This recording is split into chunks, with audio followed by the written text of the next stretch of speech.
Michael Foster had always been drawn to the charm of old houses. At 34, he found himself on the cusp of a new chapter, having recently purchased a weathered farmhouse that stood on the outskirts of a small town. The house, with its peeling paint and sagging porch, whispered secrets of a bygone era. It had a troubled history, but Michael was undeterred.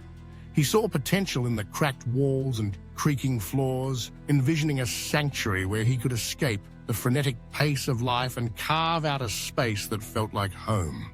2 weeks into his renovations, Michael was knee-deep in the mess of old plaster and dust. He reveled in the rhythm of his work, the satisfaction of tearing down the old to make way for the new. It was during one of these sessions, while stripping layers of faded wallpaper from the living room, that he stumbled upon something unexpected. There, hidden beneath the tattered paper, was a sealed door, its edges coated in years of grime. Curiosity piqued, Michael pried it open, revealing a small, darkened room that had long been forgotten. Inside, he found a leather-bound diary, its cover cracked and worn. The name Thomas Weldon was embossed on the front, a name that rang a bell. Michael recalled the vague details he had heard from the neighbors about Weldon, the previous owner who had died under mysterious circumstances. As he flipped through the pages, he felt a shiver run down his spine, the weight of the past pressing in on him. Weldon's entries began innocently enough, detailing the daily life of a man who had once been proud of his home. But as the days turned into weeks, the tone shifted dramatically. Michael read about Weldon's descent into paranoia, the strange noises that echoed through the halls at night, the inexplicable disappearance of objects, and the unsettling feeling of being watched. The words were frantic, scrawled in a hurried hand, revealing a man unraveling under the strain of his own fears. "Every night, I hear them," one entry read, "the whispers beneath the floorboards, the scuttling of feet in the dark. I know I am not alone in this house. I must find out who or what it is before it's too late." The entries culminated in a chilling resolution. Weldon had resolved to trap the intruder he believed was living beneath his floors. Unease settled over Michael as he recalled the inspector's mention of a large crawl space beneath the house. The diary's revelations gnawed at him, intertwining with his own thoughts. What if Weldon's fears were rooted in something real? Compelled by an inexplicable urge, he decided to investigate the crawl space, driven by a mix of dread and curiosity.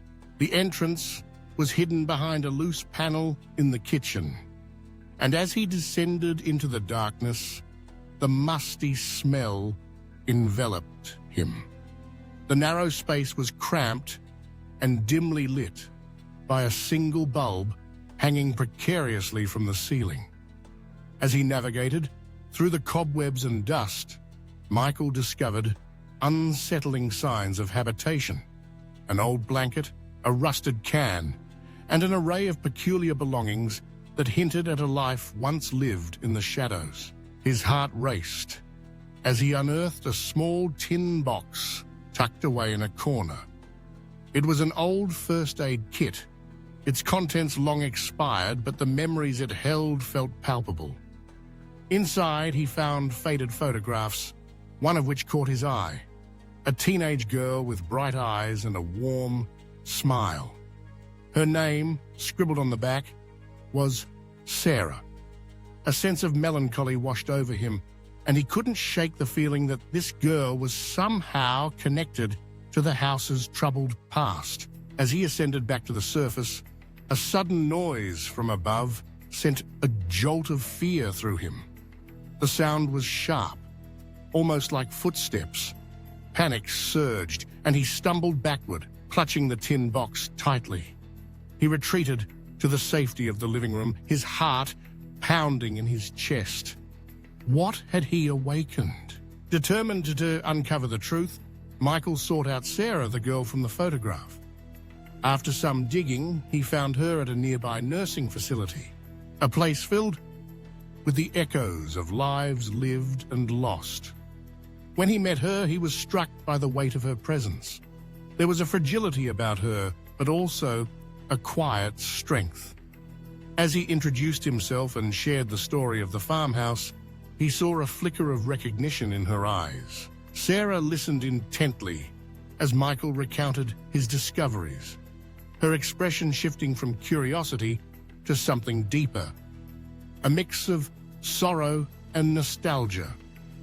"That house was my family's," she said softly. "I grew up there, but after everything that happened, it became a place of pain." Michael felt a knot tighten in his stomach as she spoke. She recounted the tragic events that had unfolded in the farmhouse, including the death of her brother, Daniel. He was accused of something terrible, as she continued, her voice trembling. "But he didn't do it. I know he didn't. The house, it changed him.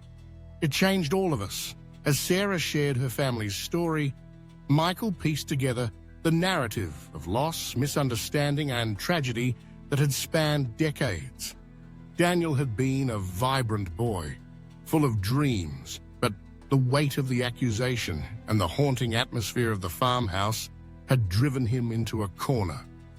Michael felt a surge of empathy for Sarah and her family, realizing that the diary's account of paranoia was not only Weldon's burden, but a reflection of the pain that had seeped into the very walls of the house. Determined to help, Michael delved deeper into the history of the farmhouse.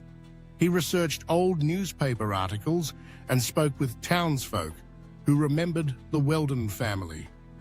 Each piece of information painted a clearer picture of the events that had transpired.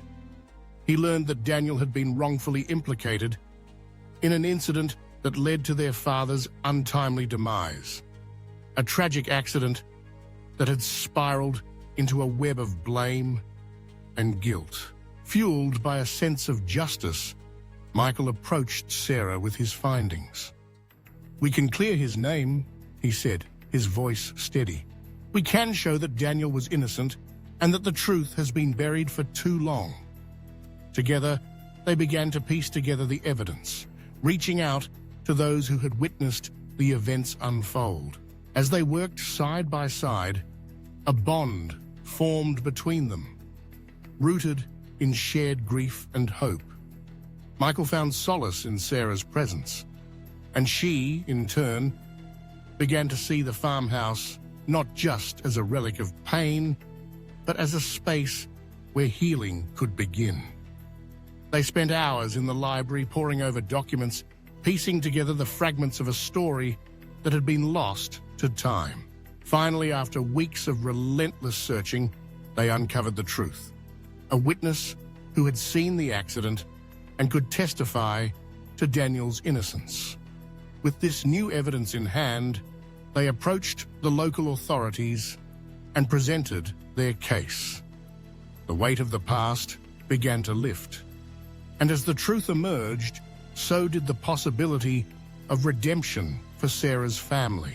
In the wake of their efforts, the farmhouse transformed. No longer a place of hidden sorrow, it became a beacon of healing. Michael poured his heart into the renovations, restoring the house with care and intention.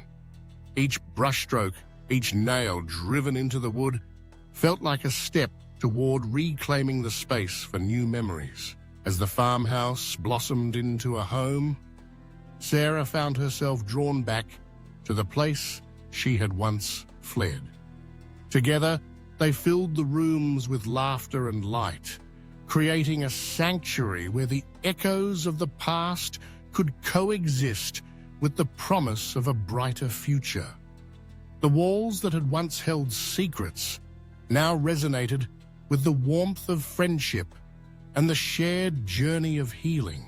In the end, Michael Foster realized that the farmhouse was more than just a house. It was a vessel for stories, both tragic and beautiful. It had witnessed loss, but it had also become a place of hope, a new beginning for Sarah and a fresh start for him. As he stood on the porch, gazing out at the sprawling fields, he felt a profound sense of peace wash over him. The farmhouse was no longer a haunted relic. It was a home, alive with possibility and filled with the promise of tomorrow.